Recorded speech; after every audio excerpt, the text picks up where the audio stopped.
Yo, what is good, YouTube, and welcome back to another JC2K video. In today's video, we're going to be discussing Season 4 info coming tomorrow, and this sneak peek that definitely tells us we're getting some Tyrese Haliburton stuff, and we're also getting some All-Star content in this season for sure. Really intrigued to see what the Season 4 news is looking like. Obviously, we will talk about the specifics of what we actually find out tomorrow. But honestly, this video is a little bit more speculation. Try to make some connections here as well. Before we hop into the video, if you haven't already, make sure you hit that subscribe button. Help me push towards the 18,000 subscriber mark on the channel. I upload every single day, and I would really appreciate it if y'all do subscribe. Without further ado, Tyrese Haliburton is, I will say, all we need to know with them is he's almost certainly the level 1 free agent player reward. He got a diamond card anyways in season 3 in the Tis the Season Present Meets Future as the collection award, so he's not gonna get a new card. I'd be stunned if this is the level 40. I do not think at all that he would be the level 40. Obviously last season I thought that when they dropped AI on the teaser he was level 40, and I almost panicked, and then he wasn't. So I think he was the Pro Pass player. Well, maybe Tyrese will be the Pro Pass player then. He'll either be the level 1 player or the Pro Pass player. But AI was actually the Pro Pass player in season 3, which I kind of forgot about. Because that card was irrelevant in my mind, honestly. But like, does that mean Tyrese Haliburton, we're going to get like a Pink Diamond Tyrese as the Pro Pass player? That would be a neat card. If they fixed his jumper, that would be such a cool card, honestly. Or even if they just like sped it up a bunch, like I guess it would honestly have to be on very quick to be good. Because even on quick, I don't think it's going to be a good jump shot. With that being said, though, he actually moves like stunningly well. I think Tyrese Haliburton is very intriguing if he were to get like a souped up Pink Diamond point guard card as the Pro Pass player. That would be a really fun point guard card. So that's an interesting start with the teaser. Because now that I just thought about it, that AI was not a free agent. That AI was the Pro Pass player. So Pink Diamond Tyrese, if he is the Pro Pass player, will be interesting.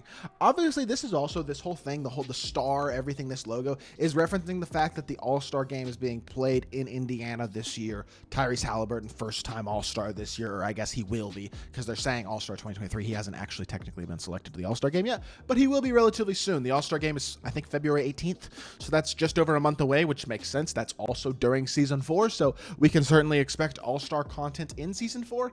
I'll be interested to see if this is an All-Star themed season, because that would mean maybe some more NBA Legend type players as player rewards for different modes instead of the bombs that we've been getting recently. No offense. I mean, obviously, I love Jason Terry, but like Jason Terry being the co-op reward this season, nobody is playing this game for Amethyst Jason Terry. No offense, man. Like, we're not playing Triple Threat Online for Amethyst Artist Gilmore. These cards are just not exciting, and that's okay. They don't all have to be exciting, but damn, bro, like, can we get some better card rewards? I'm probably speculating way too far. They're connecting it to like All-Star themed season, but this is certainly an All-Star themed graphic. So is it possible that Season 4, considering the star right there, signifies again All-Star? Are we getting an All-Star themed season? Maybe. If we get an All-Star themed season, that means we're probably going to be looking at some really, really good rewards, at least big name rewards at the very least.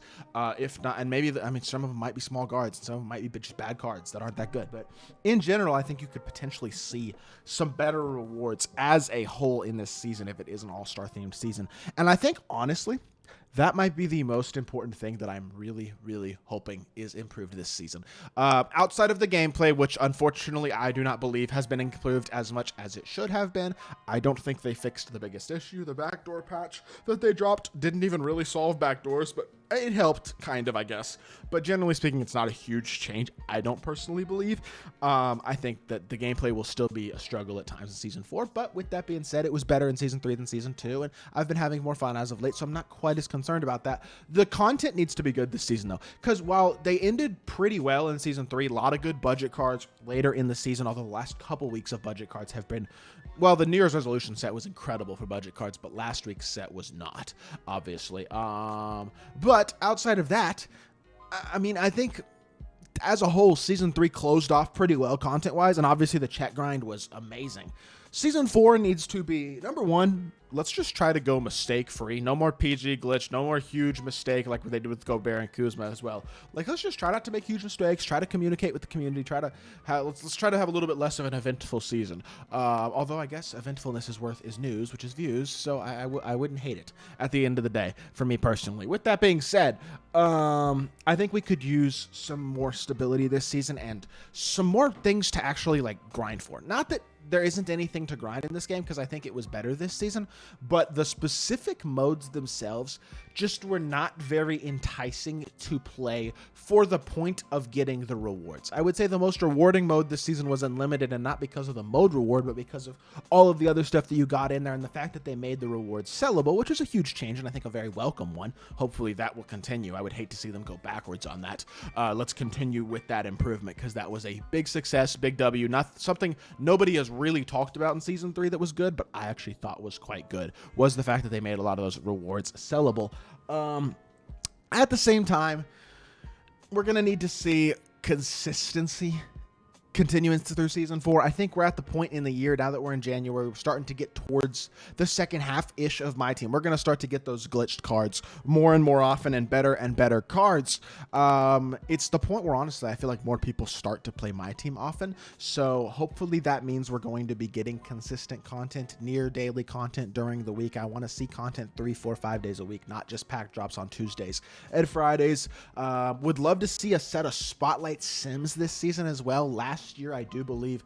Well, when did that KG come out last year? I just want to check real quickly because I think it was January. I'm pretty sure when that Galaxy Opal Galactic Conquerors. Yeah, end of January. So that's coming up here in about 3 weeks. I mean, this would be a perfect time in the middle of the season, like they did with the domination last season, which was a W. Mid-season grind, good job. They dropped the domination. The reward wasn't great in Dame, but at least the domination itself was worth grinding, and it was something to do for a lot of players. So it was certainly a lot better than nothing. Would love to see a set of Spotlight Sims like they did last year, though, towards the end of January. In the middle of the season, about 3 weeks in, like I said, to spice things up a little bit would be amazing. This would be the perfect time for it. And again, it's also something that would continue to bring in new players to the game. Because when a huge set like this drops, I mean, if y'all remember last year how good this set was, you could grind these agendas and basically build a full team. Like, it wasn't the best team in the game, but you could build a very, very solid team using this Pink Diamond Jetty Osmond, and that Pink Diamond Dennis Johnson was amazing, and a bunch of the other Pink Diamonds in the set were really, really good last year. Olawakandi was like the second best center in the game. Tyreek Evans was an awesome budget center. Like, several of these cards were really, really good. Miles Turner was a beast. DeAndre Hunter was pretty good. Like I said, that Osmond card was incredible. OG Anunoby was really good. I think y'all remember this set, a lot of y'all, and probably pretty favorably. Kyrie wasn't great, but Wiggins was super solid. KG was an absolute demon. And this whole thing took, like, what, 15 at 20 hours to grind? I mean, it wasn't absurd. This is the perfect time. We have not gotten a true set of anything Spotlight Sims related this entire year, and it's like the best grindable content they could ever drop, basically. It gives people stuff to do for a long time. It's very rewarding. It brings a lot of new players into the game, and this is the perfect time to do it. So that's the last thing that I really hope is coming this season. It may not come tomorrow. We're going to see what comes tomorrow. I'm definitely intrigued to see what the info is that is coming, and I obviously will update y'all, but just kind of wanted to give y'all my thoughts on what we could be looking at in Season 4 and what I hope we see. With that being said, that is going to do it for this video. I hope y'all did enjoy. If you did, make sure you hit that like button, leave a comment, and subscribe. I'll be back with more 2K content very, very soon, and I appreciate y'all. Peace.